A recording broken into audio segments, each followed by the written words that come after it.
Welcome to the conversation with mayoral candidates. Let's give them a warm welcome. How's that?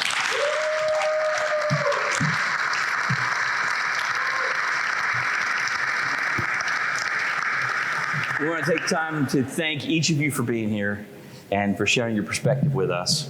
I want to start by letting you introduce yourselves.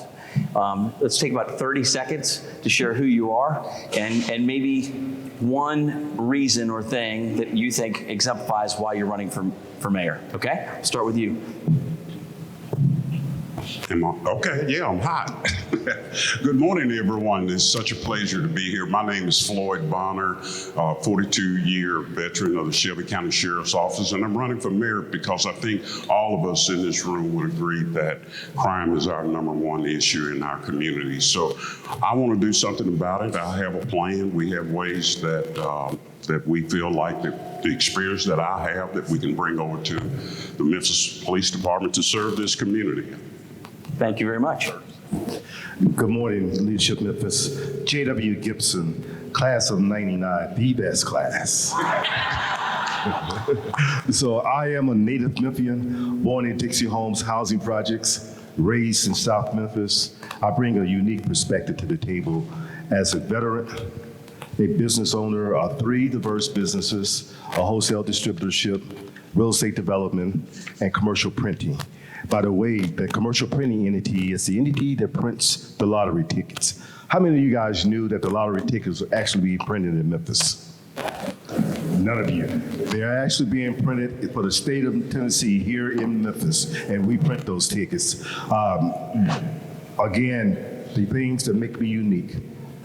Not only am I a philanthropist, which is one of the organizations that we contribute to, I am also a county commissioner. From 2006 to 2010, we served as a county commissioner. I believe the challenges of my life experiences makes me uniquely qualified to be your next mayor. Thank you. Mr. Brown, we're taking 30 seconds just to introduce ourselves. Will you mind? All right, I'm Judge Joe Brown.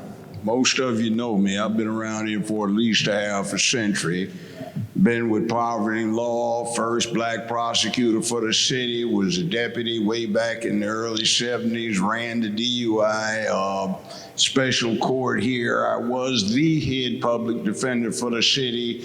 Late 70s, I went into private practice, handled civil and criminal law as a trial lawyer, got elected as a judge. Thank you very much for the 2 8-year terms you gave me.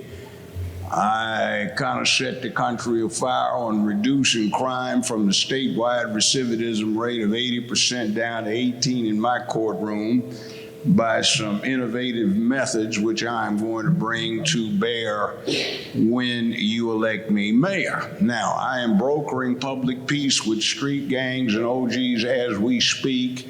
I had a meeting early this morning with some, and people are tired of the killing out there because even the thugs live here and they don't want it. Nobody else can go out there and reach this group like I can. I have a plan to use the river to generate electric power free of charge to us. We can finance it with bond issues, and with the money we throw away on a select few. We can sell energy to TVA instead of buying it. That helps finance restoration of Memphis Light, Gas, and Water's infrastructure. So when we get through with that, we can bring in barge trafficking from Europe directly. They load the barges up there, put them on ocean-going transports, bring them over. We get them to Memphis, and then we go on from that. All right, that's kind of hard. I got a longer resume than anybody up here. But there, you get the idea. It's some innovation. All right. Good morning. My name is Reggie Hall. I'm running for city mayor because I have a passion for the people of this city. I'm from the south side of town. I'm a proud graduate of Hamilton High School, the husband to Bunny, a father to my two beautiful children. I'm running because we see that we are in despair, but am I the only one that's optimistic about where we can take this city? We all, if we work together, we can take this city forward. We can grow this city. We have so much room for improvement. And I normally get 30 seconds, but throughout this hour or two, I will let you know my plan, my platform of one community, all of us working together to make Memphis one of the greatest cities in America again. Okay, thank you. Good morning. My name is Van Turner, and I call 2011 the gold class of Leadership Memphis, the greatest of all leadership classes. My colleague and my classmate is Reggie Crenshaw, and he now leads this wonderful organization. So you know that 2011 was where it was, but I'm born and raised in Whitehaven. I know there's a Whitehaven community here. Shout out to those Tigers over there. But I'm running for mayor of Memphis because there should be no difference between the communities and neighborhoods which are represented here. If you were born in Fraser, raised in Douglas, you go to school in Binghamton, your parents are on Hickory Hill, you got kinfolk and relatives in Whitehaven, they should all have the same amenities. They should all have the same thing. A child born in Fraser should have the same opportunities as a child born in East Memphis, Germantown, and Bartlett. So that's what you all are doing here in this class, trying to figure it out, and I want to figure it out as your next mayor. I'm running for mayor because I want for my family what I want for your family. Clean, safe neighborhoods, a great community, and a community that we all love, respect, and want our children to come back to. Thank you very much. Hey everybody, my name is Paul Young. I currently serve as the president of Downtown Memphis Commission, but I am running for mayor because I have been training for this opportunity my whole career. I'm a born and raised Memphian. I grew up in the Oak Haven area, graduated from East High School, college in Knoxville, and I came back to Memphis and had this spiritual moment where I decided that I wanted my purpose to be around improving neighborhoods and communities throughout this city. So I went and got a master's in city and regional planning, and that's what I've been doing for the past 20 years in a host of different capacities throughout local government. I've worked in every neighborhood in this city, working to improve outcomes for the people in our community. And I believe that it's time for the next generation of leadership to lead our city to the next frontier. For so long, Memphis has been the city that's almost there. We're almost there. We have so much promise, but we've never been able to get over the hump. Leadership is what's going to take us over the hump, and I'm here to bring that leadership to our community. Thank you. All righty.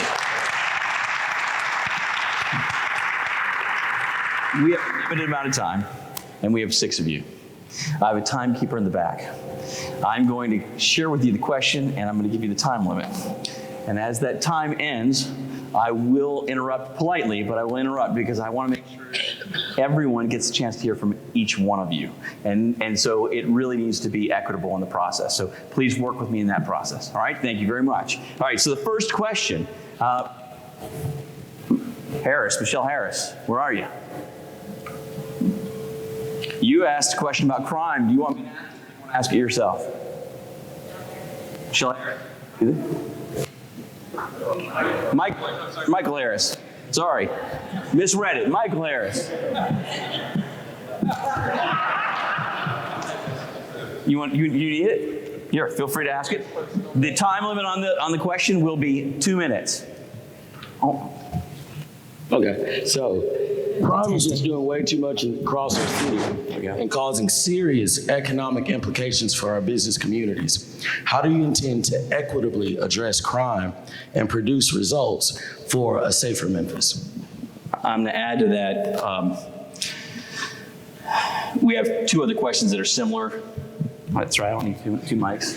2 other questions that are similar.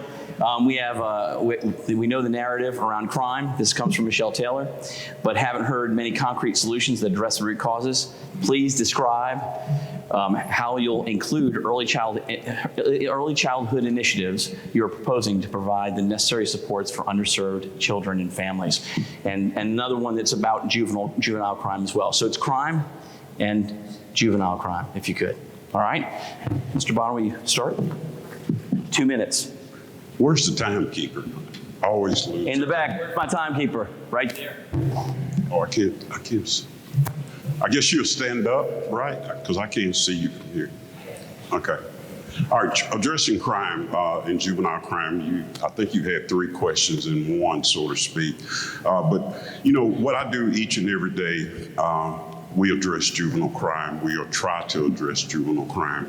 Unfortunately, I know Dr. Taylor, we've talked about crime being a public safety issue, a public health issue. I think we've got to take a holistic approach from looking at crime from different ways. What are the root causes of crime? When I talk to young people that are incarcerated now, many times, it's because of the lack of what's going on in their home. I'll give you, for instance, I had a young man that was incarcerated in jail on a murder charge, good-looking kid, 6'4", told me that he's one of the best basketball players in the city of Memphis, but he didn't have a father in the house. His mother was kind of in and out, brothers and sisters in and out, and using drugs and alcohol and everything, and nobody ever told him no. Now, can you imagine growing up as a kid or raising a kid and never telling them no to anything? So that meant he came as he wanted to, did all the things that he wanted to do other than what an adult was telling him to do. And the first time he told me, the first time that he ever said no or someone told him no was when he came to jail. So when we look at what's really going on in our community, you have to look at a family structure. You have to look at, I think, taking a nonprofit approach, looking at it from a health concern. There are many, many factors, I think. And as the mayor has an opportunity to give grants, to give monies to nonprofits. Unfortunately, many nonprofits now, I can't say. I guess. 5 seconds. Oh. Okay, well, it's many times the mayor has an opportunity to give those grants. And I think working with a holistic approach with the community, with government, we can come and have some resolve to some of this juvenile crime.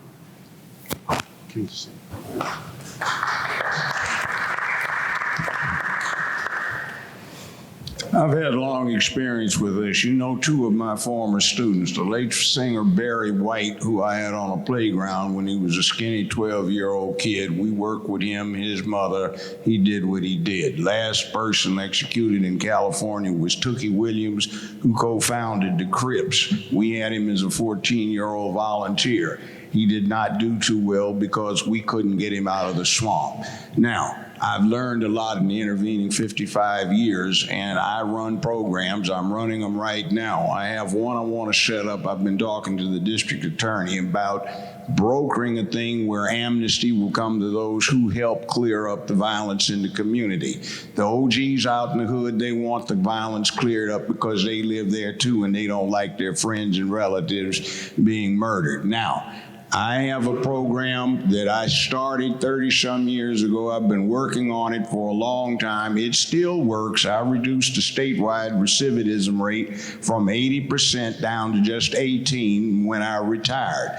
I've still been working on behalf of the city of Memphis for that. We need to deal with a juvenile program where we have a situation where the parent and the child signs contracts with the police department under my direction, so that they go through rehabilitative programming. If they finish that, they don't even have charges proffered. We need to have some student courts like it is in my alma mater out in Los Angeles, where the students try infractions backed up by the adult courts. We can do things about that. We need vocational training, and I had a program I'm trying to resurrect, bringing the unions in to do apprenticeships with the youth so they get vocational skills and they can have some opportunity to make money. There is no hope out there right now, but there ought to be, because they don't have a cause, they don't have a purpose, they think they're dead, and there's no day after tomorrow. I can give them one, and I can walk where nobody up here can go without an armed escort, and they love me because I'm Grandpa Joe or I'm Uncle Joe. Okay, that's it. Thank you very much. So I think that's an excellent question, because the three-part question says to me and should say to you that this is a multifaceted issue that we're dealing with that's going to require a multifaceted approach. As a business owner and a businessman, one of the first things that come to my mind is how do we bring a group of the best, the brightest, nationally as well as locally, that have been dealing with crime and dealing with crime on an ongoing basis. So within the first 100 days of my administration, we will convene a crime summit. Again, bringing the brightest, the smartest in the criminology arena to the table to put together a strategy that will be a holistic approach to how we deal not only with the crime aspect. Crime has increased 6% since January to June, violent crime that is, and 37% since January to June on property crime. We have got to come together to devise a solution that will allow us to attract the brightest and smartest. At the same time, it will give us an opportunity to bring the great ideas to the table from a holistic approach. As a philanthropist, one of the not-for-profits that I contribute to is United Way.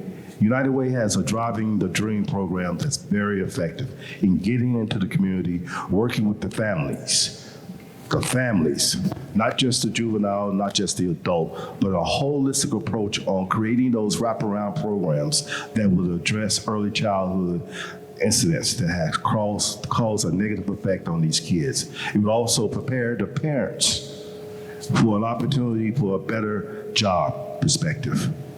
One of the other things that we think would be important is going into the high schools, the junior high schools and the high school, to provide capital to allow those who aren't wanting to go to college an opportunity to have trade provided to them through the CCTE program of MSCS.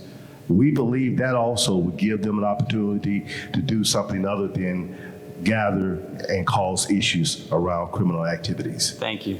Thank you very much. Okay, I have over 20 years of experience in the behavior modification field.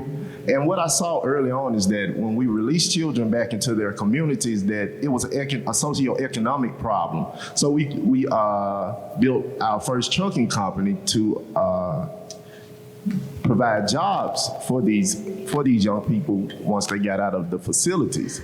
Now, to expand on that, my solution and my thinking and my research has taken me to expand and incentivize the pilot program. Expand the pilot program so that when we bring these corporations in, and the corporations that are here currently, we can incentivize them if they provide resources for early childhood development, help single mothers who work for these companies to have the resources to provide for their children early on, prenatal care, and all of the things that we need early on. We need to establish a new generation of healthy children with healthy parenting that has a healthy respect for authority.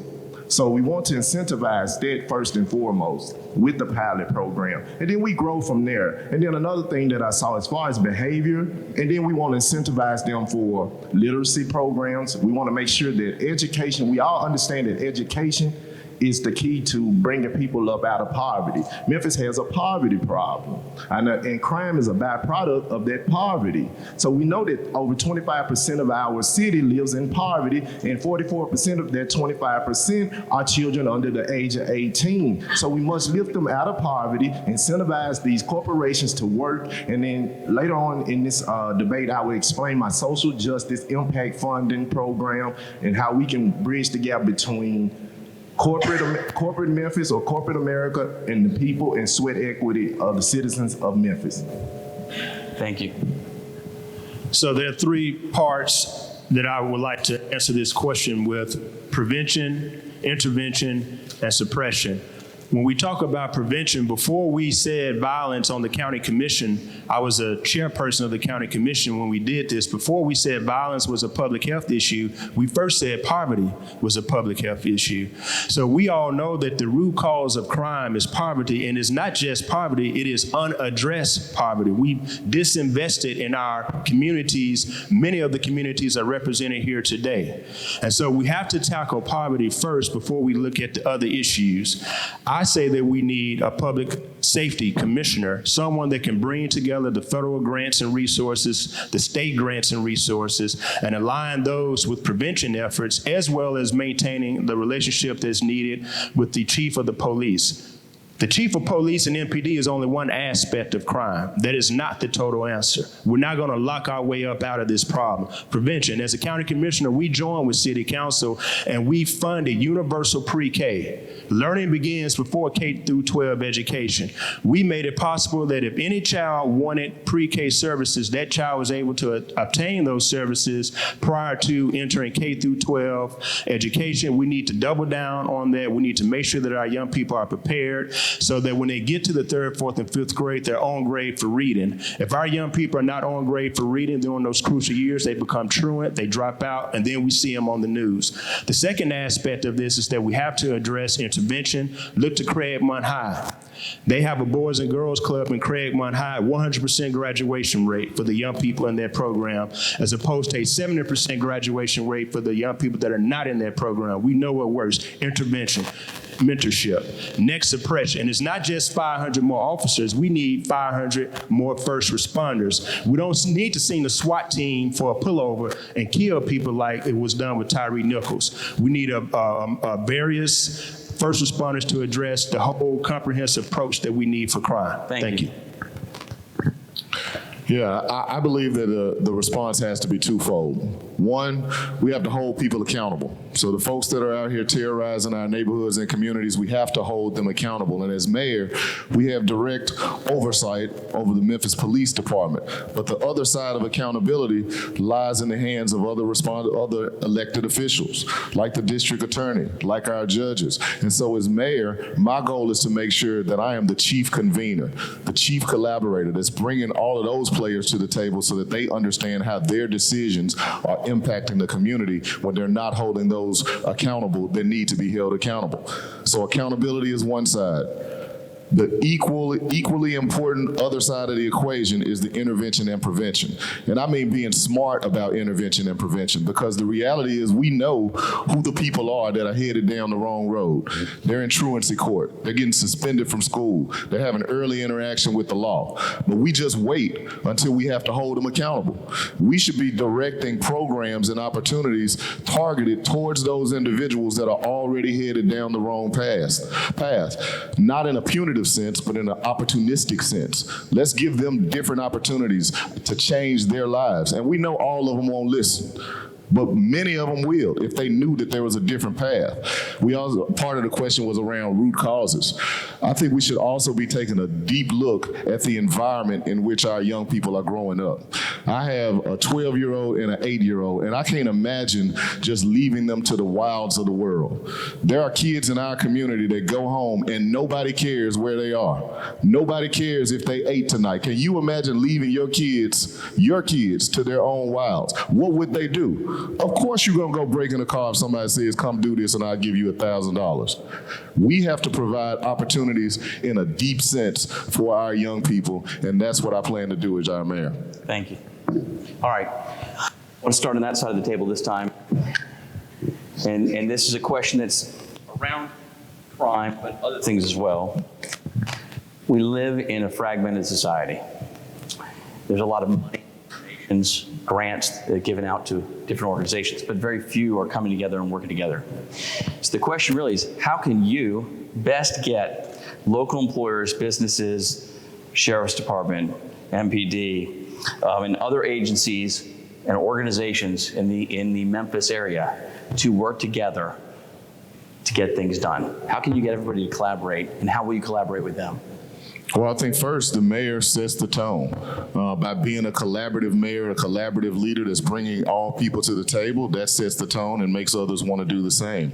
The other thing is we have to do things like what I did when I was at Director of Housing and Community Development. We started a program called the Community Coalition Program, and we identified 3 pilot neighborhoods, and one of them in particular was Orange Mound. And I recall sitting at a table with 12 different organizations in Orange Mound.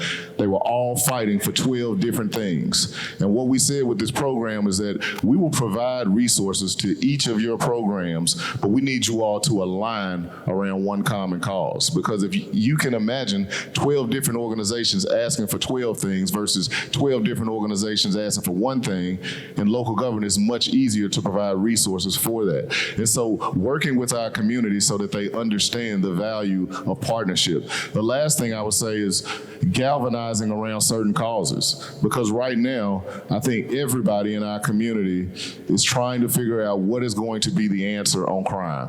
How do we stop what we're seeing in our community? It stands the potential for decimating our whole economy. Right now, we should use that moment to galvanize our employers to say, if you want to change the trajectory of our city, we need you all to be mentors. We need you to be investing in adopting a school.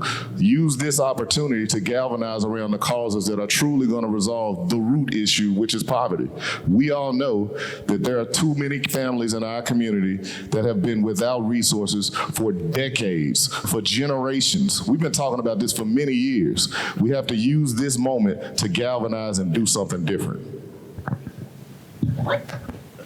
I think we have to plan, we have to execute, and we have to follow through.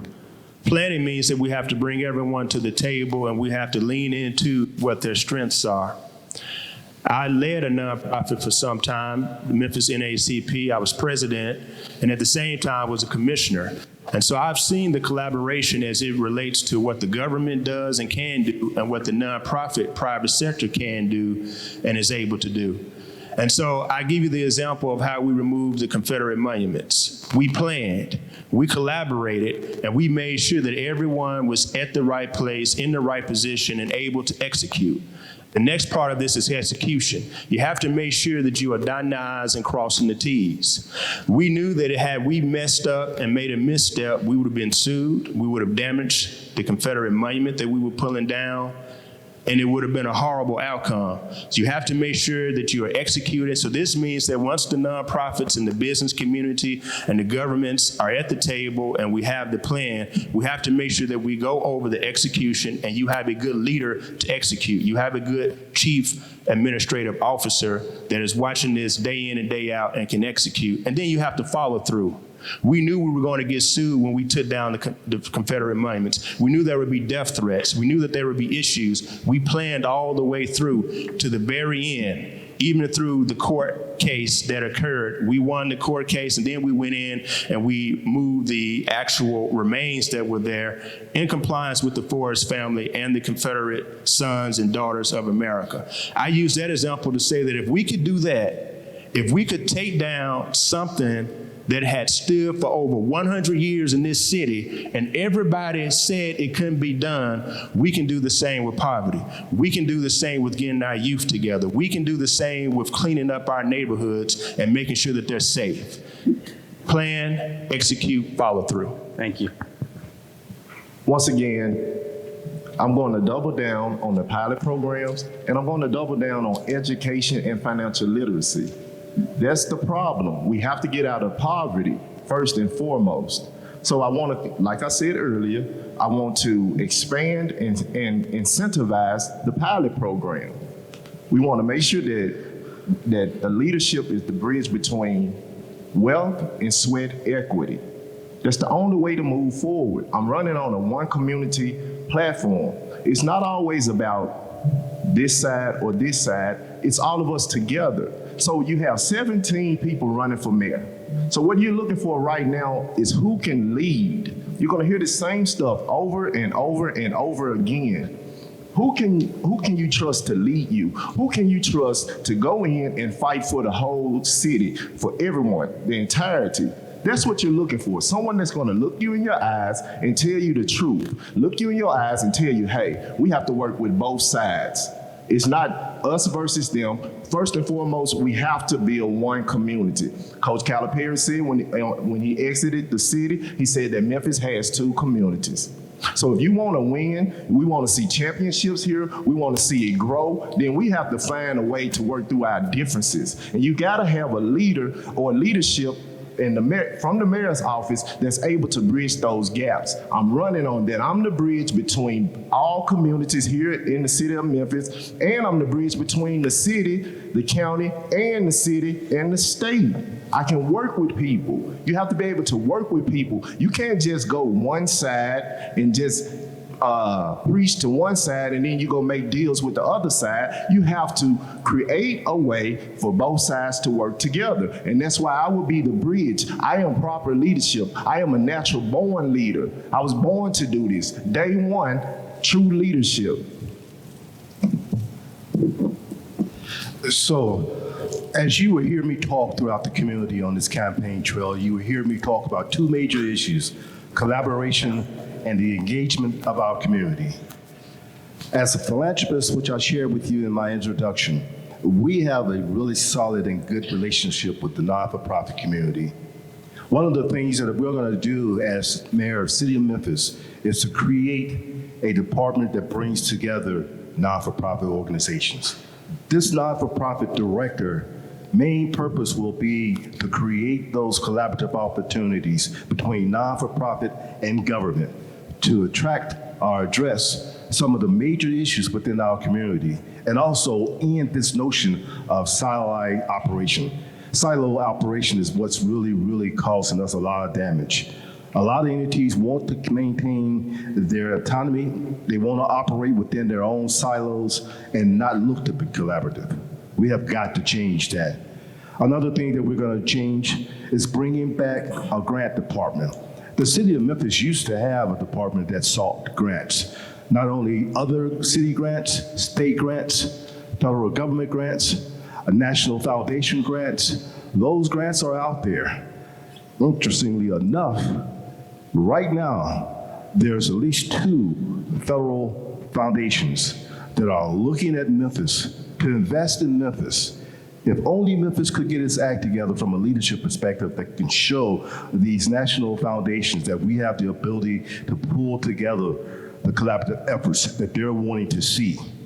We can do that. Again, collaboration and engagement of the community is how all of this is started.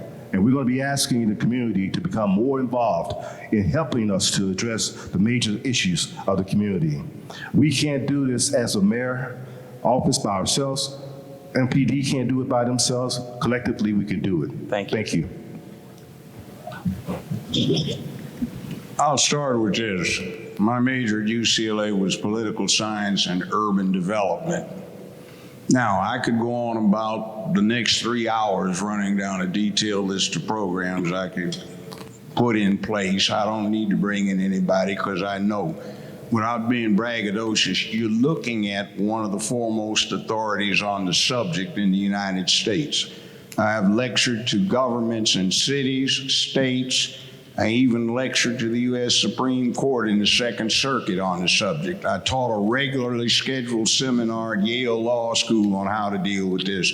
I've been consultant to the Bahamian government, the Jamaican government, and several times gone over there and assisted them in implementing a program or programs to put their crime problems to rest. I brokered a lot of public peace down in the Caribbean, and it stayed for years. I know how to do this. You saw my style for 15 years. I was in your bedrooms, your kitchens, your bathrooms, your break rooms when I did the show. You saw how I work. Now, vigorous, fair, impartial, I give no slack. We need to start at the top if we want to deal with crime, because there's a lot of missing money, and I found out the blueprint for how the corruption works here when years ago I was the administrative judge over the grand jury, and I had them go map out what was going on with the money in this city. There is crime at the top. There is embezzlement, misappropriation of funds. I know where it goes. It's still going, and I promise you I'll root it out. And there are billions of dollars, literally, that are being stolen from the people of this city.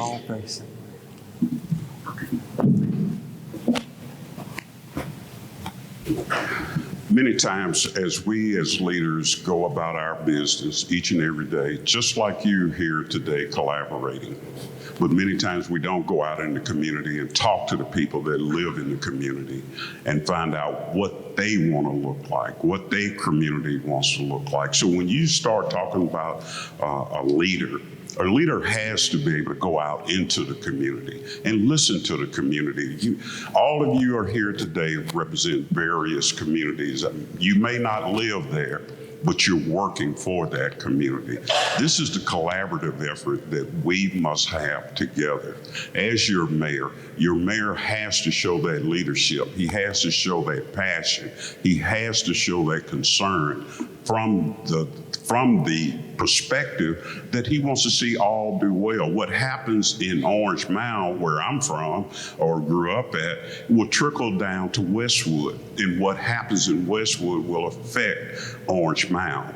So it has to be a collaborative effort. It has to be an effort that we're listening to all parts. We're listening to everyone in the community, and we've got to work collaboratively together. We cannot work in silos. We cannot do this on our own. We've tried this for 50 years, and we're still at the same point that we are now. So as your leader, as your next mayor, we do things in Valentine Elementary at the sheriff's office, where Valentine is our adopted school.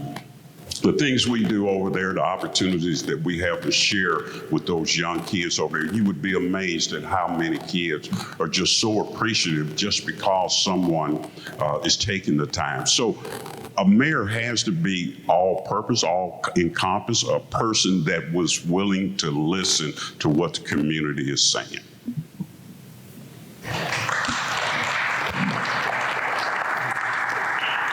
We're going to switch gears a little bit. Let's give them 5 minutes to answer this question. All right, and Brett Lawson. Where are you, Brett? Will you come on up? Here we go. Has a question for you. Good morning. Thank you for being with us this morning.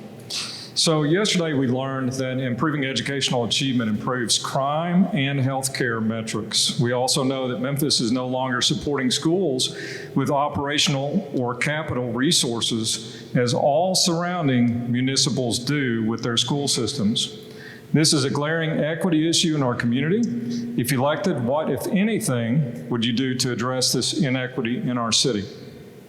Start with you, Mr. Bonner.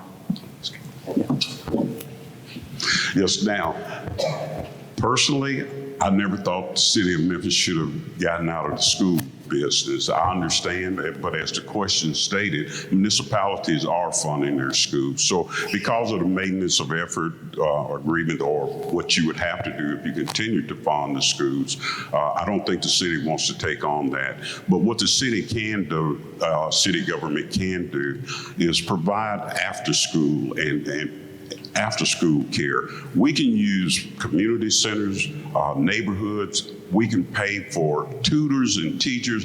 I'm telling you, ladies and gentlemen, when I look at the young people that serve in this community, the young people that are incarcerated, many times we hear that they never had a father figure. They never had a mother figure. They never had anyone constant in their lives. So when we take these kids and put them in a more positive environment, even though they have to go back into that you hope that you pour something into them.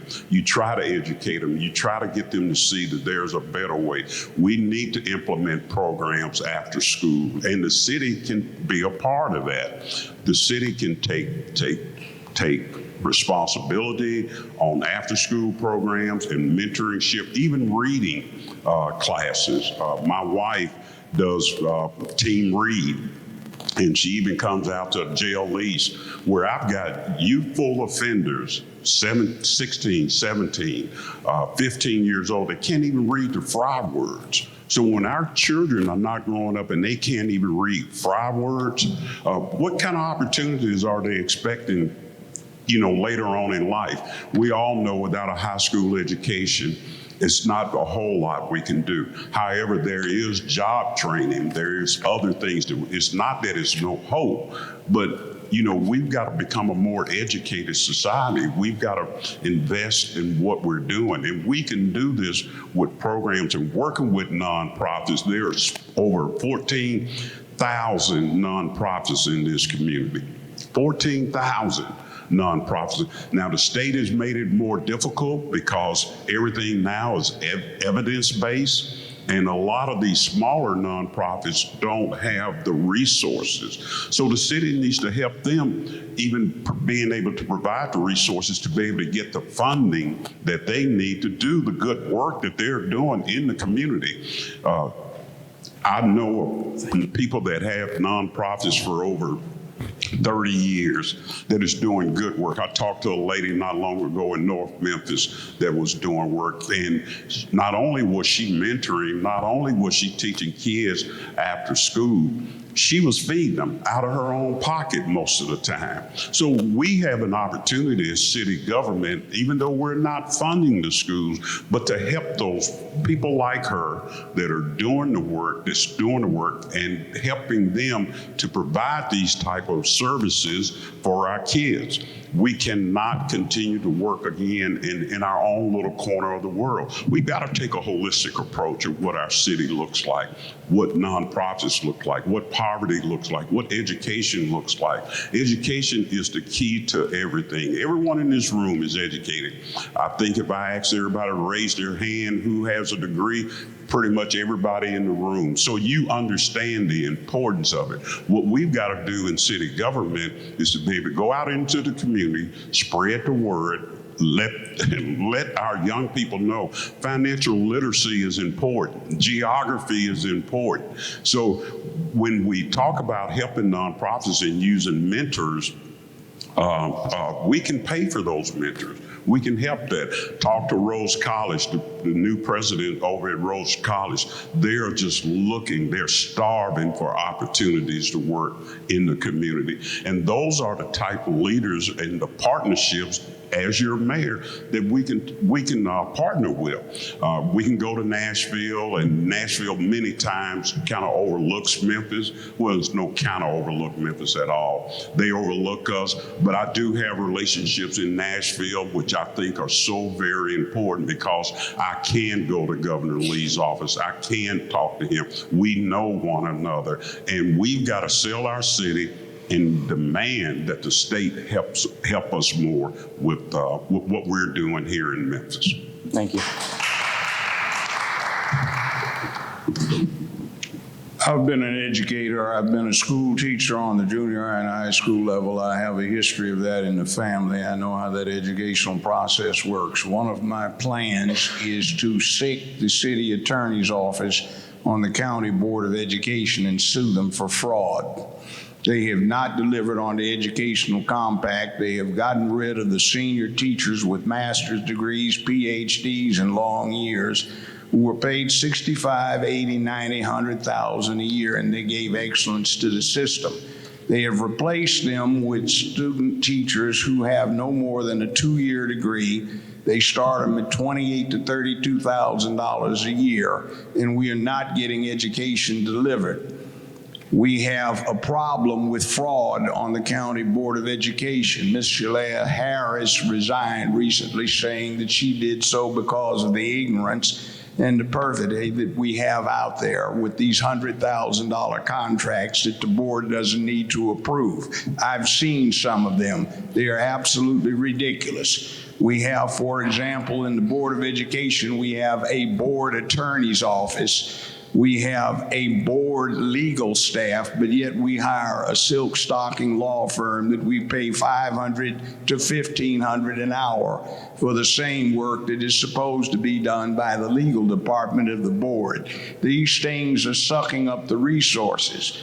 I have connections all across this country and nationally that I will bring to bear on this problem.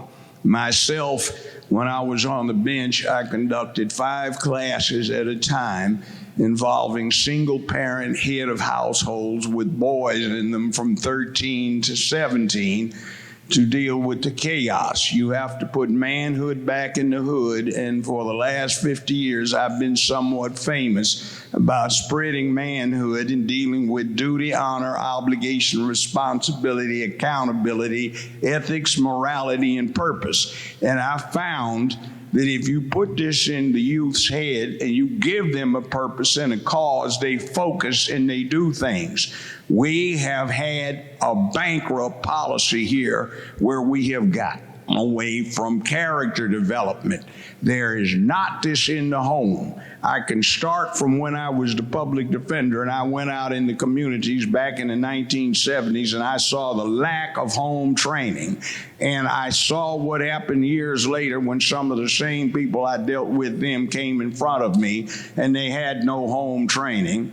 And I see it right now when I walk out on the streets. I went out last night and did a tour of some of the down areas. Nobody bothered me. I had to not sign autographs, but take pictures with a lot of people out in the streets in South Memphis. I've lived all around this whole city in the half century I have been here. I never left. Some people think I have, but I just took a lot of airplane flights to LA to do that other thing. I was a rich man. I know how to set up industry. I know how to set up business. I know how to get financing.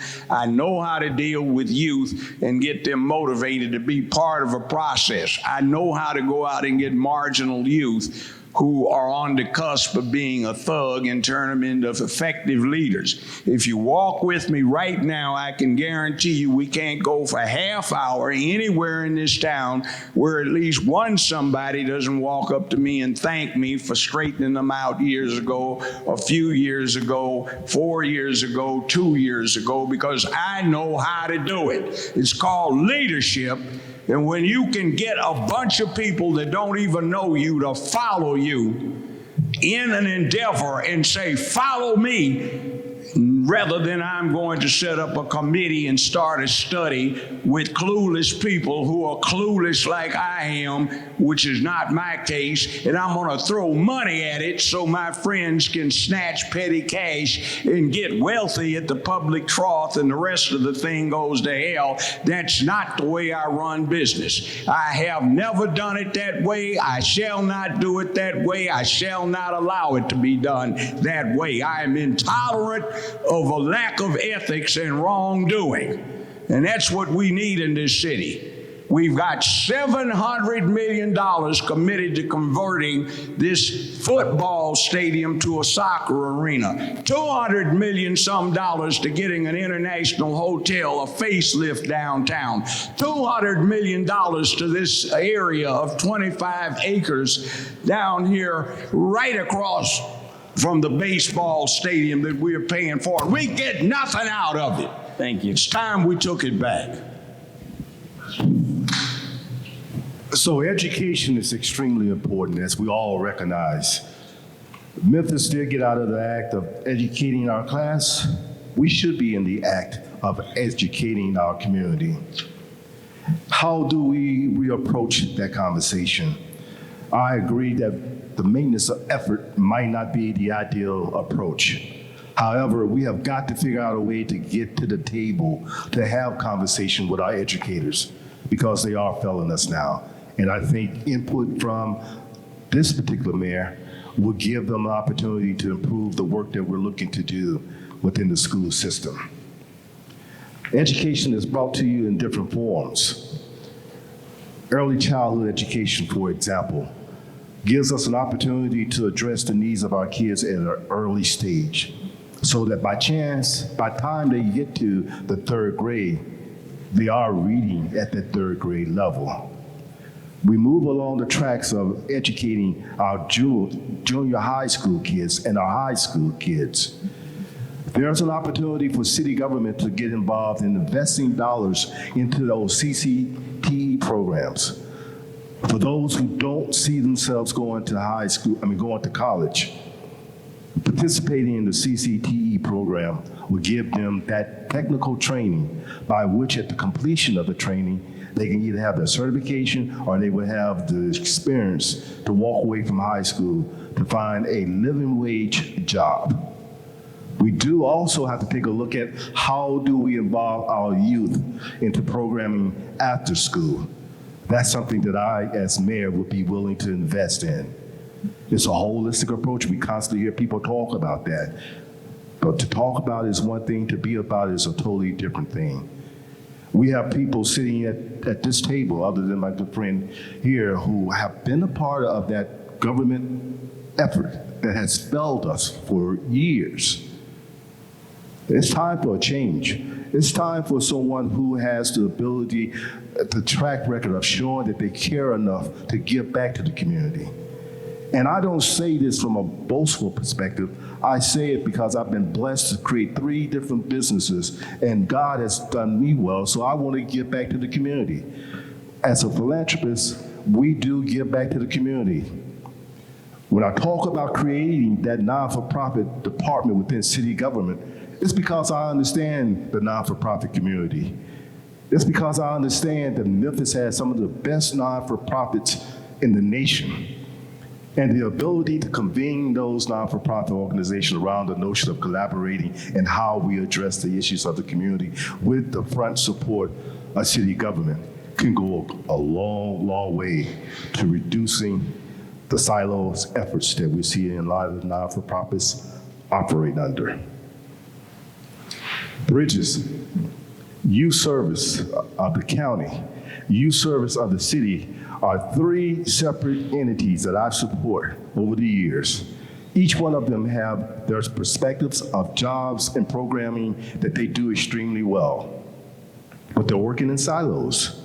Just imagine if we were to be able to bring those 3 organizations together to do the work that the youth are crying out for in a collaborative way, so that those youth, when they go through that collaborative program between the 3 organizations, walk away feeling whole, walk away feeling like they've been heard, walk away understanding that they now have an opportunity to fulfill some of those desires that they talk about in these classes that Bridges hold, some of the classes that youth service hold, but have a tendency to kind of fall dead after you get out of those classes because they don't have enough support resources to make those program suggestions a reality. By collaborating our efforts, bringing those resources together, we could do a better job. Business perspective means a lot, I submit to you. The ability to give back to the community means a lot, I submit to you. And that's what I'm looking to bring to you as a candidate. The ability to bring all that together, unlike any other candidate out of the 16, because 17 would count me.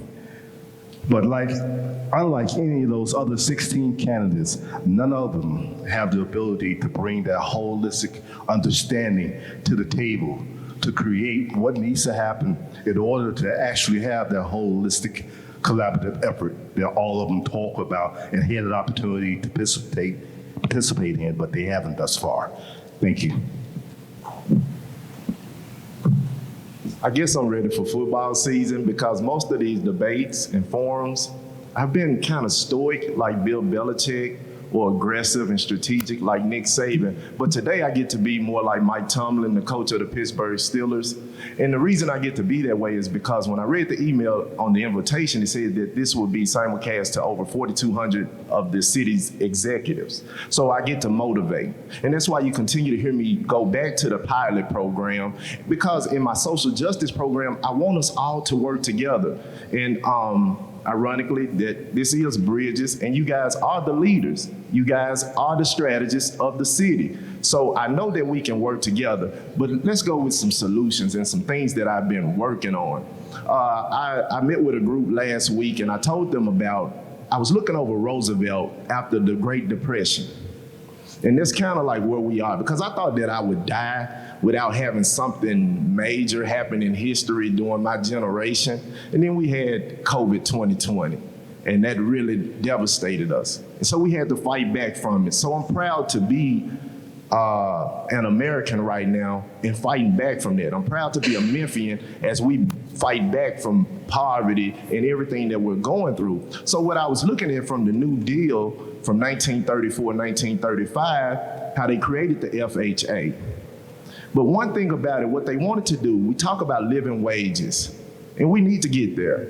But one thing that I saw come from the FHA loans in that security program, they started building new homes. And a lot of those homes were smaller, but they were new, and they were family homes and constructed for the nuclear family. So first and foremost, I want us to deal with our housing problem.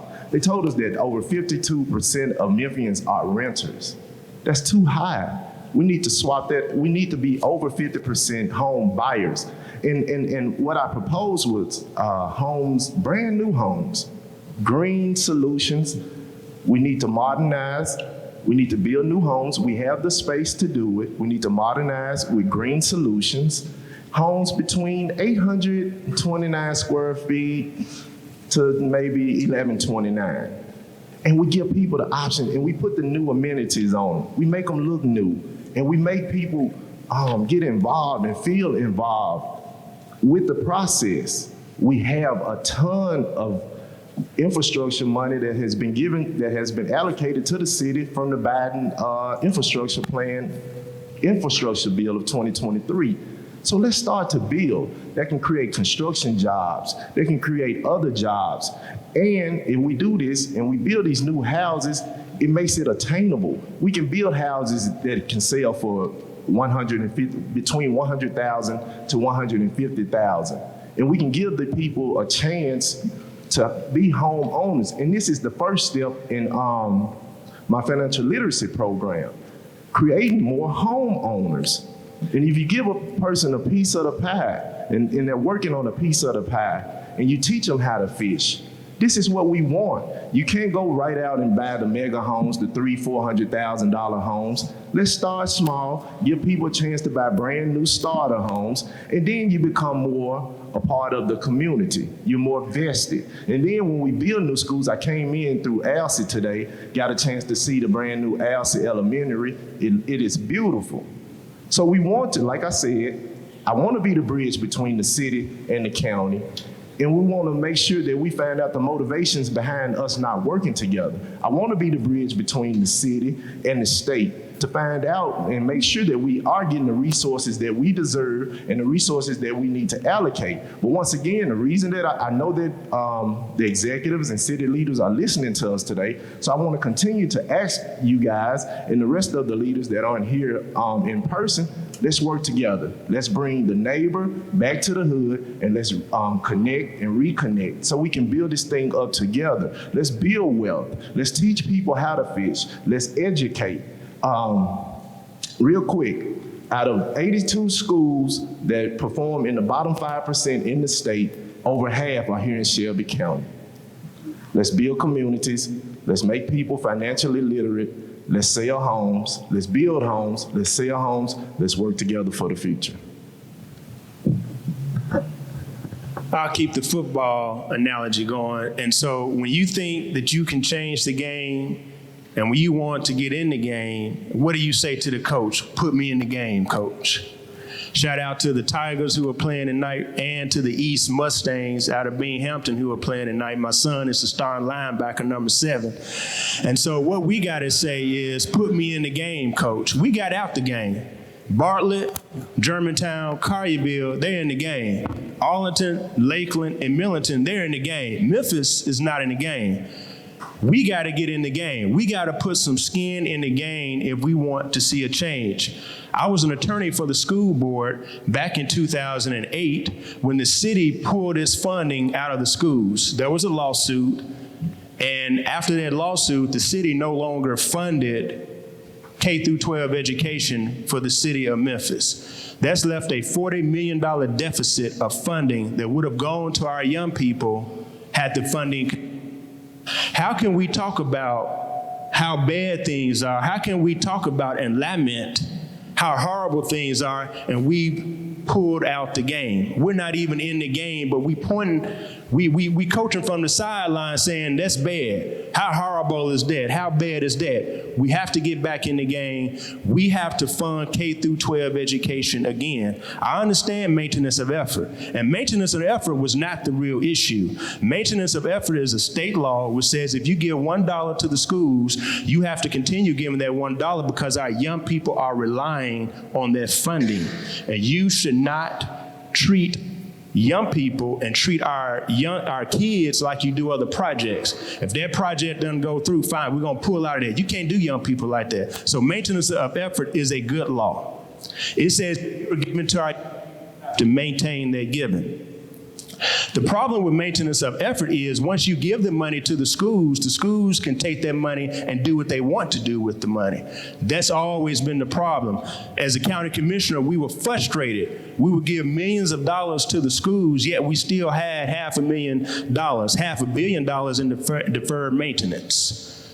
When I go to Arlington tonight to watch number 7 play linebacker, I won't have any problem going into the restroom in Arlington to use the restroom. Try that at Whitehaven. Go use the restroom at some of our schools in the city, in these communities that they are representing. You can't even go into the restroom, it's so bad. And there are millions of dollars that are given to the schools, yet you can't go use the facilities. That is a shame. That is a shame.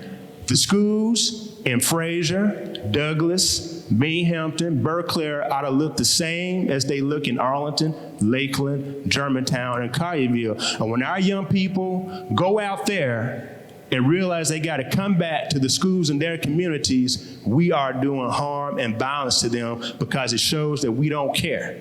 We don't give a damn about them because we're not putting in the investment in their communities like what they see out in other communities. The city got to get back in the game. We got to fund K through 12 education again. Point 2, once you get in the game, you got to make a difference. You got to change the game. Don't ask to get in the game and you ain't going to do anything once you get in the game. How are we going to change the game? 24-hour community centers. 24 hours. Study done in Brooklyn. They held the community centers open for 24 hours. It reduced gun violence in 50% over one summer. What's in the community center? Tutorial services, mentorship, food. Our young people are hungry in the summer. They get hot meals throughout the school year, but what happens in the summer? 24-hour access to food and medical care. Things for our young people to do. 24-hour community centers. We need to open our community centers up for 24 hours year-round and have that be a safe haven for our young people. Get in the game, but change the game. Mentorship. We got to focus on mentorship. Literacy. We have to focus on literacy. We can do that in these community centers because the community centers are outposts of city government. Everyone can come down to 125 Main, but they can go to Ed Rice Community Center and other places. And finally, you got to watch the film. After a big game, you got to watch the film. What did you do right? What did you do wrong? We got to collaborate with the superintendent. We have to collaborate with the school board. We have to collaborate with the county commission. We all need to be in the room together, not pointing the fingers at each other, and watch that film.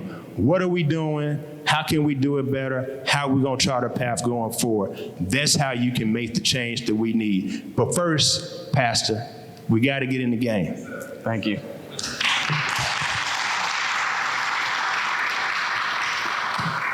All right, so when it comes to education, obviously the city is not currently involved with funding education directly. My firm position is that the mayor has to be the chief advocate for our kids, whether or not we put money into the schools or not. The mayor should be the chief advocate for our kids. So when the superintendent is traveling to Nashville to advocate for something, the mayor should be right there with them. When they're traveling to DC to try and get some federal funds, the mayor should be right there with them. The other thing that I firmly believe is that as Memphis and Shelby County Schools educates our young people from 7 to 3, our city should be focused on investing in those same young people from 3 to 7. What things are we doing as a city to bring a stronger child to the classroom? Research shows that 60% of the factors that drive success in education are outside of the classroom. So we have an opportunity as a city to make the investments that the schools can't. These young people are walking down the street and they're seeing nothing but hopelessness. I often give the example of historic Melrose in the heart of Orange Mound, a building that shut down in 1979, the year that I was born, literally the year I was born. If I was 10-year-old in 1989 walking through Orange Mountain, I'd be walking past a building that's been vacant for 10 years. And in 2019, as a 40-year-old man, I'd be walking past the same building that's been vacant for 40 years. That's what our people in our communities are seeing. That's what our young people are seeing. That's an emblem of hopelessness. When you look at that, it makes you say, why wouldn't I go break in this car? Why wouldn't I go do something else? Nobody cares. Nothing around me matters. Those are the types of situations that our young people are going home to. There's a happy ending on that story because of the work that I did in housing and community development. It's now being turned into a library with a genealogy center that's focused on African American genealogy in the heart of one of the most historic Black communities in this nation. But we need more success stories like that for our young people in alignment with the school board. So there are investments that we know they need to make in Memphis and Shelby County schools, and I am, as your mayor, going to be open to those dialogues. I would rather us invest in facilities and programs as opposed to being directly involved with the direct budget of Memphis and Shelby County schools for some of the reasons that you heard around not having direct oversight. So we pay for specific things, but we have to be a partner with Memphis and Shelby County schools, and we have to focus on what is going to bring a stronger child. Programs. One program that I often talk about, a brother named Tim Harris, he did a program called My Brother's Keeper at Havenview Middle School. And at the beginning of the year, he started this program. They took 20 of who were deemed to be the baddest kids in the school. They put them in this program. He met with them one day a week, every week. And he had these young people, and I went to the culminating ceremony at the end of the year. And they had the kids there, the teachers were there, the parents were there. One of the teachers stood up and said, Mr. Harris, I don't know what you did in that room, but this is not the same young man I had at the beginning of the year. And then the young man stood up and he said, well, the reason that I changed my life was because Mr. Harris was consistent. Most of the time, people come in here and they tell us stuff, but we never see them again. But Mr. Harris came back every week, so that made me want to change. So what that says to me is, what if we had a Mr. Harris in every school in our city?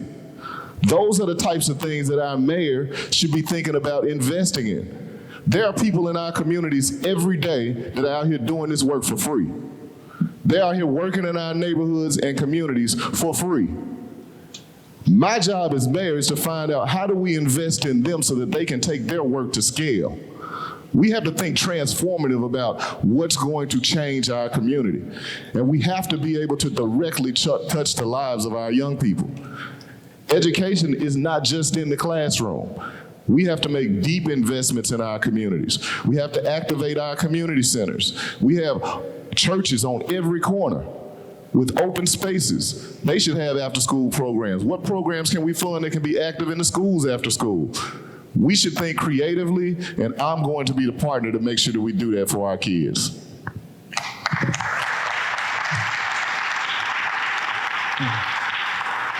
Again, I want to thank Leadership Memphis for putting this on. I'm going to ask everybody to hold their applause till everybody's answered the questions so we don't have applause in between. And I'm going to lower the time to 2 minutes so that we can get into more questions and make sure that we have more involvement. Karen Conley, where are you? There you go, okay. Karen, you had a question. I'd like you to ask that question for us. Thank you for being here. Over the last couple of days, we've talked about how dollars and technology alone do not bring sustained change to poverty, but that the human capital must be addressed. How would you envision your administration addressing the human capital side of poverty?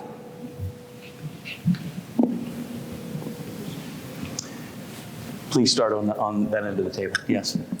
When you talk about human capital, I think you need approaches like what we used when we were working on the South City project, the redevelopment of the former Foot Homes into Foot Park right now.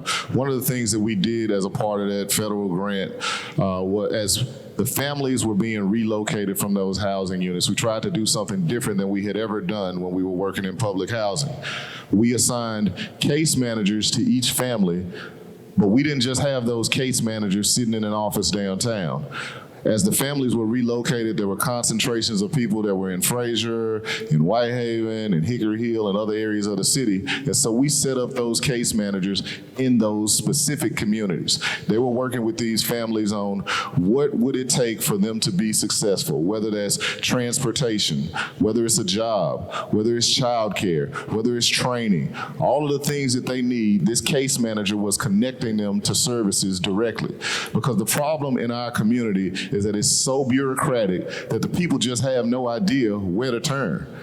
There's all these numbers, and everybody points the fingers. But we need people who can walk people through the process. That's what case managers are available to do. And I think we need to scale up services like that. It shouldn't be that you're having to be relocated from public housing to get that type of support in our community. We should think about streamlining all of our services. This is something that I had experience doing when we were dealing with the pandemic, and we were working with those families that were experiencing homelessness, and we tried to streamline all of the service providers so that you can call one number and you can figure out where you can go to get a hotel room or some lodging for the night. And they would take you from not just having that hotel room, but walking you through how to get permanent housing. We have to think about that across all of the resources needed for our community. I think first we have to make sure that the training is there. When I was in high school, we had shop, we had auto mechanics, we had barber school, and we've taken a lot of that out. We've taken the arts out. We've taken music out.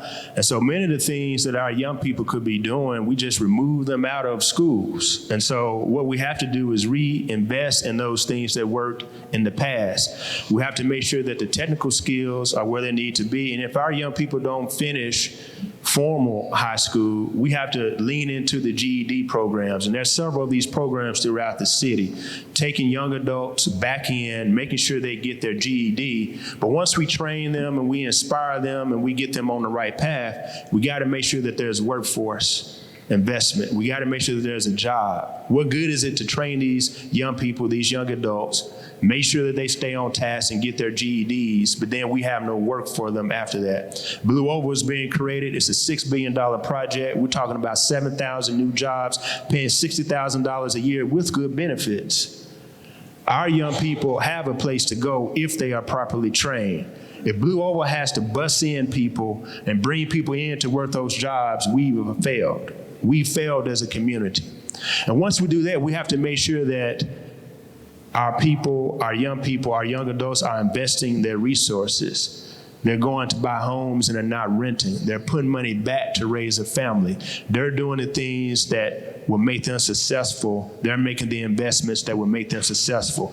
I used the example in Atlanta. We have it here. They call them the water boys. They come out at the stoplights and they selling you water and Gatorade all over the city. This is what Atlanta did. They made a stand for them at all the football games and basketball games. They call it the water boy stand, and they invited all these young people to sell their water, their candy at the games. They made money and they invest their money. We can do that here in Memphis. We got to lean in and do these kinds of things to make a difference. Thank you. You're going to continue to hear me over and over again talk about education, literacy, and reading for our children, financial literacy for our young adults and adults, because that's key to getting out of poverty. Now, another thing, when you're living in poverty, you have an uptick in mental health issues, drug and alcohol problems. So I've always spoken on that. So I had proposed a facility or a campus with a mental health facility here in the medical district, a mental health facility with dormitories and studio apartments for our homeless population and for a lot of our people in poverty. But one thing, when I went home and I thought about it, and I started working on it after I thought about it, and I thank God for this vision, we complain, but what if it was a citizen-funded facility? I'm one of those people that I like to put my money where my mouth is. So we can galvanize people to give 10, maybe 20 extra dollars a month, those of us who have it, in the form of a tithe or an offering, and we put it into programs like this for our people, for all of our citizens who are struggling mentally or who are struggling from alcohol and drug abuse. If we all can give that $10 or $20, I'm still working on it, and I'm working on the budget, but it'll have oversight from the mayor's office. We can have a board of directors board of directors, from all of the executives, from executives over the city, and we can make this thing work by just giving. If you want to give, then let's be in position to give. Let's stop talking about it. Let's work hard. Let's be my brothers and my sisters' keepers, and let's work hard and let's do it together. That's my plan. That's my initiative. We know we need education. We know we need literacy. We know we need to teach people how to fish. We know we need to boost the morale and get out of despair. And those of us who God has blessed with it, we have to be able to give more. Thanks for the question. In my humble opinion, education truly is a part of increasing and valuing human capital. The other piece to that is engagement. Being engaged in the community that you live in and offering the opportunity to improve that community is important when you start to talk about human capital. Driving the Dream, as I've mentioned to you before, is another program that United Way sponsored where they're going into the community and they're evaluating families and their needs. And they're literally providing those families from parent to kid with the needs that they are requiring through wraparound programs to pull them and their whole family out of poverty. In the last 2 years, United Way Driving the Dream program, which I invest in, has removed 1,400 families out of poverty. They're living a totally different life. Their human capital value has increased significantly. They're giving back to the community now. We need to see more of those type of activities occur. Workforce development.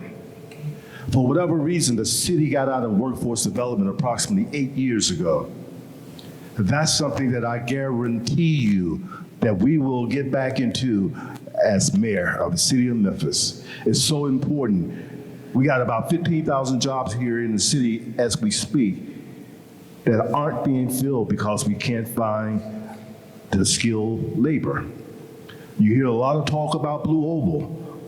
We're not appropriately preparing our citizens to take advantage of those 5,000 jobs that Blue Oval has to offer.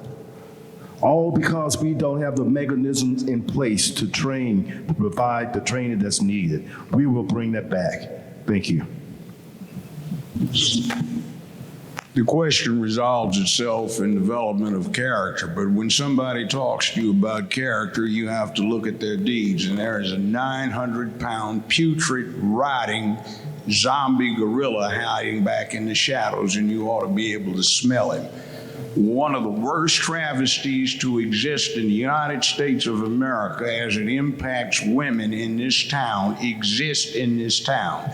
Several of the people running for mayor are directly responsible for this. They could have done something about it. They've been in city and county governments. Some are not here, some are here as I speak. People need to point this out. A young lady was jogging over at the University of Memphis early one morning months ago. She was kidnapped. Some unspeakable things happened to her, and she was murdered after being tortured. That could have been stopped if some of the several thousand untested rape kits had been tested. Judge Gina Higgins put a stop to one of the worst compoundings of this horrible situation when she denied the city's motion to prevent women from suing from the harm that followed from these kits not being tested.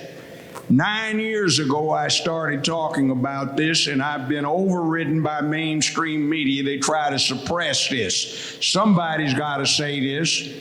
They put $7.2 million up to get a New York firm to test these kits. They didn't do it in the 5 years allotted. They got another 5 years.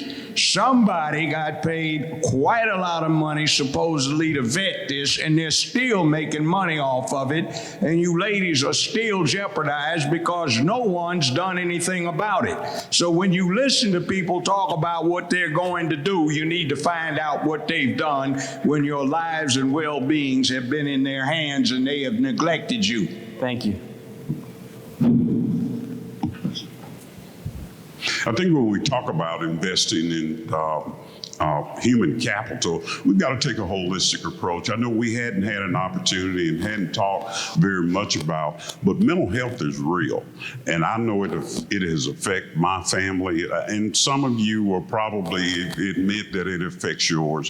When we start talking about early childhood adversities, when you talk about the ACEs program, right now we're initiating a program. Right now, hopefully we will get started over the next 2 to 3 weeks.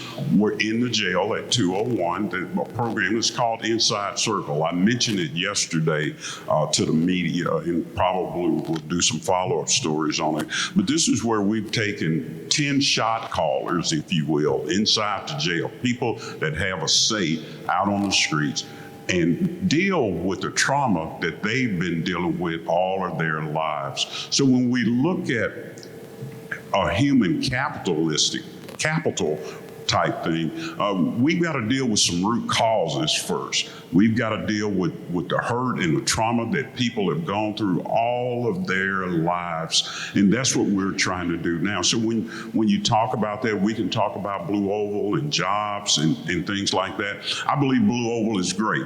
I think it's going to provide some opportunities for many, many young people here. And the spinoff companies that will come from Blue Oval will be great. But if we don't provide the education, the TCAT schools, the job training, it's going to all be for naught. Because we must be a job-ready, site-ready city. As your mayor, we're going to make sure that those type of things are being done, that we are going to be ready for the next generation of wealth that's going to come our way here in our city of Memphis.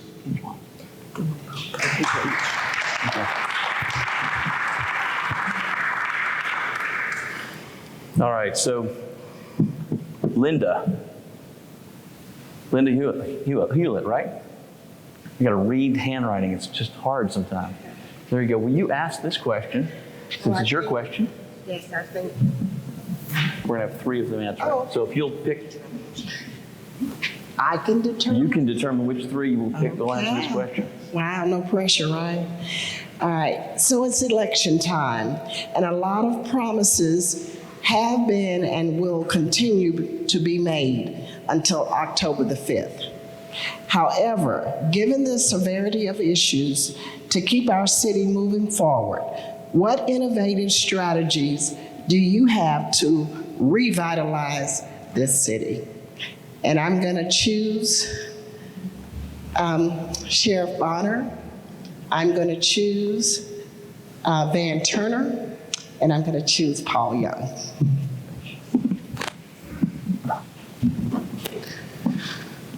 Why don't you start? Okay. All right. Innovative strategies to revitalize our city. I think this is where we start, first of all, having these conversations, talking to not only the leaders, but as I spoke about earlier, talking to the community. If we're going to revitalize any community, we've got to have those conversations with the community. We've got to know what they want their community to look like. If we will go in and address issues as crime, as many of us are tired, sick and tired of crime, but then we get down to the root causes, the intervention and the prevention. So it's got to be, again, I've said this over and over again, a holistic type approach that we've got to work together collectively on what we're doing, coming up with it. It shouldn't be all on the mayor, but the mayor has to be a good listener as well. And if a mayor is not listening and he's going down, again, his own pipeline, then we're back to working in silos. We're not going to get anywhere in this city working in silos. We've got to work together. We've got to come up with collaborative ideas, innovative ideas, things that we want to see what our community looks like. So I'm willing to do that. I've worked across the aisle, up and down, sideways to sideways, and I think that's one of the things that my leadership has shown, that I am willing to work with everyone to come up with a collaborative effort to come up with strategies and things that we need in our city, what we'd like to see our city look like, and how moving forward Memphis will be. Thank you. So the first thing that I would do is, in the first 100 days, is go to each community in this city during the first 100 days. And I would say to the citizens and residents of that community, what one thing will give you that spark to change your community around? What one thing in Glenview would spark the change in Glenview? What one thing in Boxtown would change Boxtown? What one thing in Hickory Hill? What one thing in Orange Mound or Binghamton will help change the trajectory of those communities? And I'll execute on those the remaining 4 years, 23 to 27. You have 4 years to execute. First 100 days, go to each community in this city and find what will it take to spark that change that's needed, and we'll execute on that over the next 4 years. Point two, we'll go and we'll look at some of the schools that have been closed down. When you close down Carver, you just was not closing down Carver Cobras. You were closing down that whole community. When you closed Southside, you weren't just putting the cap on the scrappers. You were closing down that whole community when you did that. Let's go back into some of these schools, into some of these communities, and revitalize the hope, revitalize what we took out of those schools. These schools which were closed made a harmful impact and negative impact in these communities, and we have to reverse that. That's point two. The third point is we will start a path on a big, bold vision. What do we need here in this city? I think is light rail. Lady told me last night there's $100 million per mile. We didn't have to do it today, but we can start it now so that our grandkids will have the benefit of light rail in the future. Those are three things that I think can change this city. Thank you. So when we think about revitalizing our city and our communities and our neighborhoods, we have to think about what brought us to where we are today. And so 40 plus years ago, in 1980 or so, we had a plan, a comprehensive land use plan called Vision 2000. And in this plan, we said we wanted to grow. We wanted to be bigger as a city. And we achieved that plan. We built an 18-mile sewer extension, which led to the growth of areas like Hickory Hill and Cordova. We added about 100 square miles to our geography. We went from being about 200 square miles to over 300 square miles. But the problem with the plan was that we only added about 30,000 people. We went from 620,000 people to 650,000 people. We kept annexing and annexing.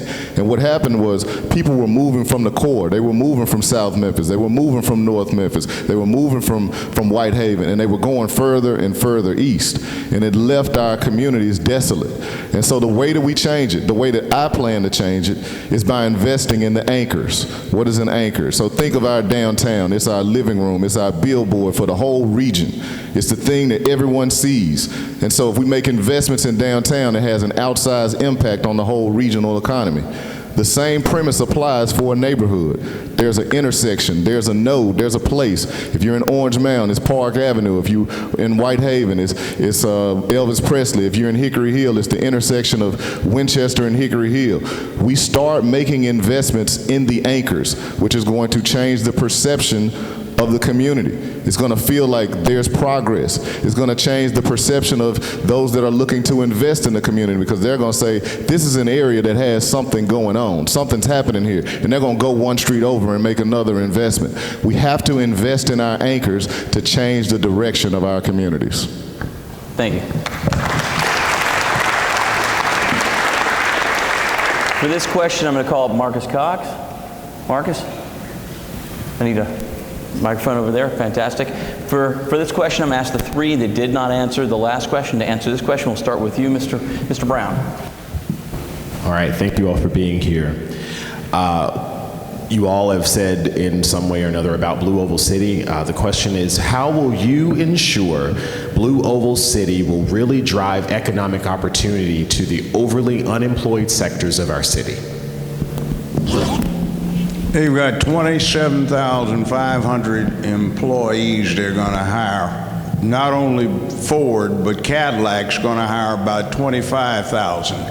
There are grants available through UT Knoxville right now, funded by the state, the United States government, and Ford, that our students here are not being allowed to take advantage of because nobody's brought it to their attention. I have, and the students are getting advantage of that. When you bring in Blue Oval, you are doing something interesting. You are shifting the center of American car manufacturing from Michigan, Lansing, and Detroit to Memphis. This has the potential of being the Detroit for the 21st century.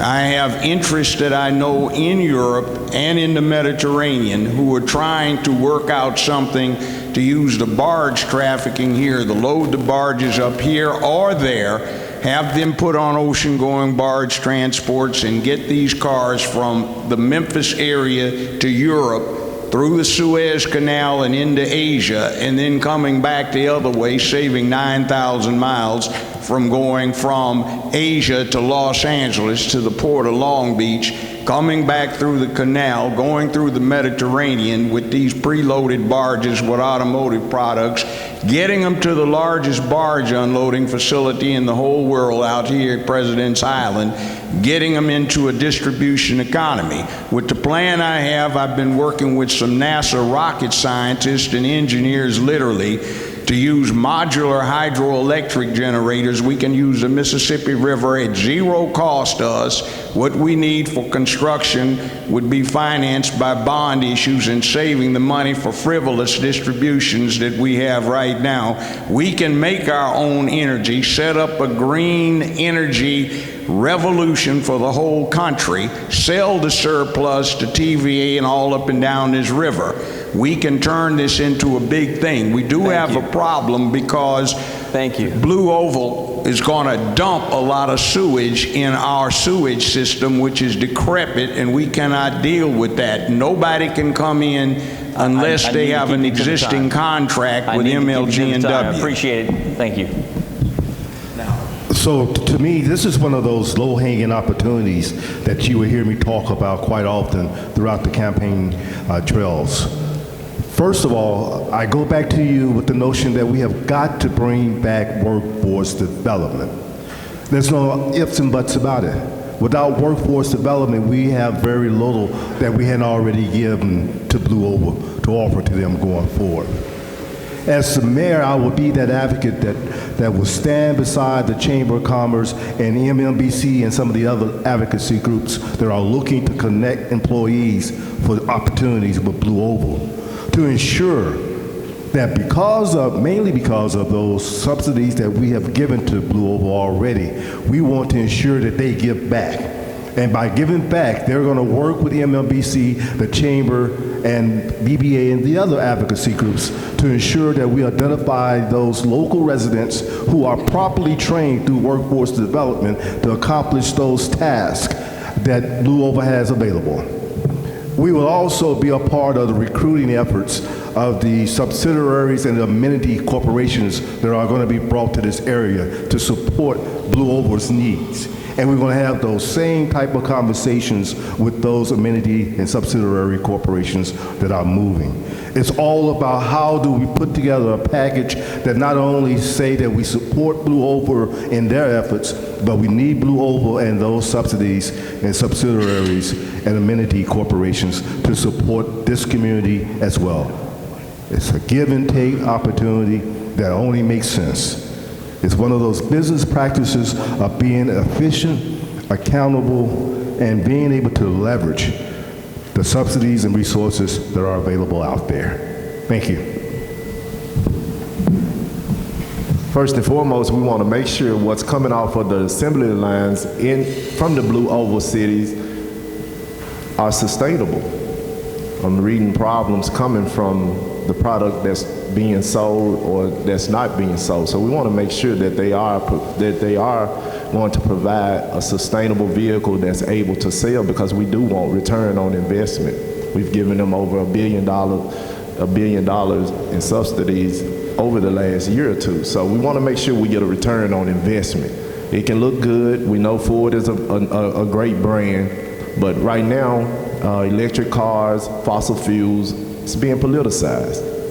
So we want to make sure that we're being intelligent with what we're getting. We don't want to just go for the the big, the bright, and the shiny. We want to make sure that we are vested, that we know what we're doing, and that what we're getting off of those assembly lines is going to work for the city.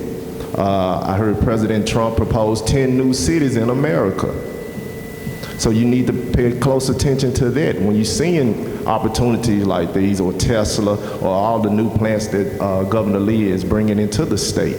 So make sure that you're invested. Make sure that you know what's going on. Don't just let it happen. Do your research, exercise due diligence, and make sure that we are creating STEM programs. It's a shame that the mayor only allocated $1 million to Whitehaven from the budget of this year for a STEM program. So we got to be vested in our communities. Once again, citizen-based, citizen funding. What can we do for our own communities? What can we do for our own neighborhoods? First and foremost, we need to invest in our children. We need to invest in one another. And that starts right there on your street, on your block, your elementary school, your middle school, and your high school. Thank you. Dr. Michelle Taylor. Dr. Michelle Taylor, please come on up. We have a question that you want to ask. Will you pick 3 people to ask this question to, just 3 of them, and we need to go down to a minute so we can keep time, all right? They told me to be nice, I will be. Good morning, everyone. The 3 people I'll pick are Paul Young, Van Turner, saying my last name, and Sheriff Bonner. What will each of you do to address our aging infrastructure? Because we know everybody in this room gets very nervous when the weather gets bad. Thank you. So aging infrastructure certainly has been a topic that we've talked about a lot lately because we've experienced a lot lately. We've seen over the past few months, every time we've had a major storm, there have been significant power outages. And the local utility has taken some steps over the past couple of years to invest some dollars to start the process of upgrading. But we know it's going to take more. I've had an opportunity to reach out to the president of MLGW and talk to them about their plan. And they have a firm plan that I believe is going to help us move in the right direction. It involves hardening the system, which means that we're taking the wooden poles and turning them into steel poles to prevent them from breaking every time there's a storm, identifying the areas where you can take utilities underground in a cost-effective way, as well as moving to what they call a smart grid. And with this smart grid, it is an electronic way of identifying when a utility, a home is out of service, and then it automatically figures out the best route to get power to your home without an individual having to physically do it. And so those are the types of things we have to invest in. I think first we have to make sure that the aging infrastructure is addressed with burying the power lines. We have to make sure that the pipes which are underground go deeper, are more insulated. We all know that this past winter, we were without water in this city because we did not expect the freeze to come. And we also have to cut at the brushes, the trees, and make sure that they're not falling on those lines when we have a storm. As Mr. Young indicated, taking those wooden rotted poles and making sure that we make those poles steel. We next have to look at solar. We have to look at alternative energy sources to make sure that we're not solely reliant on the grid, and therefore if something happens and it takes the grid out, we still have reserve sources of energy and power that we can use in our communities. And finally, we have to look at the churches and the community centers in our neighborhoods and make those centers that can keep those neighborhoods going when the power does go out. What if the power goes out in Orange Mountain? Why can't Melrose be one of those centers? That's my answer. Thank you. Thank you very much. Yes, when we talk about our aging infrastructure, you know, back in 2020, the city council provided millions of dollars for MLG&W, and none of the work got done. Now we can talk about COVID, and COVID affected all of us, but instead of tree trimming occurring, it actually went down when the city council. So MLG&W is sitting on millions and millions of dollars. I hope they do get their act together and move forward with tree trimming. I think it is very important. It's the way that we can keep our power on. And most of the time, the underserved communities, the communities that we're talking about here today about poverty, are the ones that are affected. Imagine losing groceries that you've had and them trying to figure out how to replace that grocery. And but now there is hope. When we start talking about our aging infrastructure with roads and potholes, I know all of us, I wish I had a front end shop, but there's a $50 million debt cliff that we can use to work on the infrastructure. All right, we have one last question we're going to ask. It's from Betty Michelle McCline. If you'll come up, and the 3 individuals that did not answer the last question, if you'll answer this question, that'd be greatly appreciated. We started with Mr. Brown before, so we'll start on the other end this time. Thank you all so much for being here. Education, or the lack thereof, seems to be a common thread in our questioning and your responses. And based on your experience within the schools and with policy, my question is, what is your administration's plan to shape policy that address the issues that you all have mentioned with education today? Some of those issues being the misuse of funds, lack of financial literacy, lack of educated teachers, even environmental experiences, and the lack of aftercare programming. Well, basically, that's a great question, but that's the gist of my platform, is education. That's the only way out.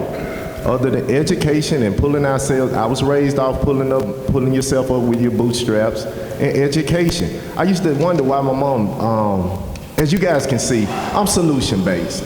I hear problems, I go straight and I try to fix it because I have to homework it. And I didn't understand the importance of homework as a child, like many of us don't understand things as children, but I go straight to homework it. I hear problems, but I have a solution-based mind. So if you sat up and you listen to me, if you go home and take what I said with you, you'll realize that all I have to offer are solutions. And we start those solutions by investing from early childhood development. I've always said on the campaign trail, from the time, I want to see more nuclear families first and foremost. I want to bring God back into society. I want to see nuclear families. And we start there, early childhood development, education to get ourselves out of poverty, and we can go from there. Thank you. Thank you so much for the question. So as mayor, there's 2 major goals that I'm going to be focused on. One is that individual that serves as an advocate that helps to recruit. And then the other piece is identifying opportunities to bring more resources to the table. Around education, the maintenance effort that you hear us talk about is truly that notion of how do we have an ability to create accountability. The way it's set up right now, you just don't. You can't dive into the budget. You either accept it or you don't. That's a key piece as to why you hear some of us talk about that issue. However, we do have the opportunity, again, to be an advocate that through providing some resources to the school system, it gives us an opportunity to go to the table, to talk about workforce development, to talk about partnering with CCTE, to talk about after-school programming. So you put all that together, there is a significant opportunity for the mayor to take a lead role in education. Thank you. I have a long education background.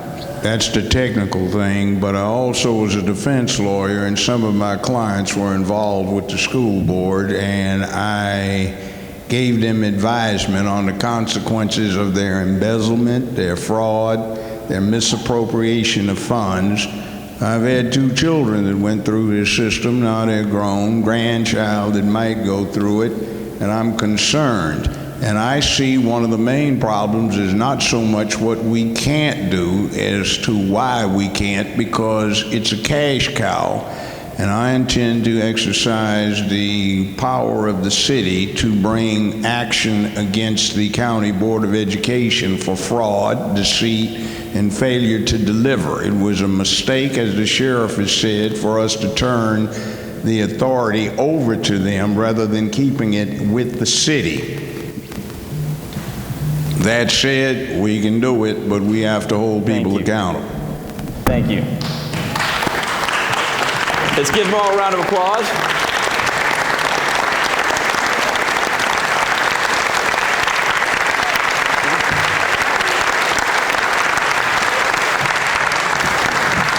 Let's also thank you, Leadership Memphis Class of 2024. That's right.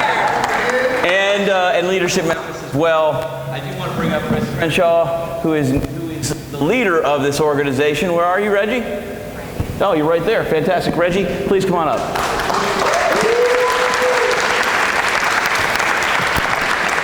Well, first of all, I would like to thank all of our esteemed guests who are here today. One thing is for sure, we do know that they all care about Memphis and they care about our community. And it's really a great experience for me to see people who have so much passion about our community. We know that we have some opportunities in our community, but we also know that we have some gems in our community that we need to highlight as well. So I want to thank all of them for their commitment and for their history of doing great work within our community, and I know you're going to continue to do great things no matter what happens. So we all know that it can only be one person that's going to win, and we know as Leadership Memphis, we will support that organization and that person no matter who wins. So thank you so much, and thank you for those who stayed a little bit longer, because we know that y'all have busy schedules. So let's give them another round of applause.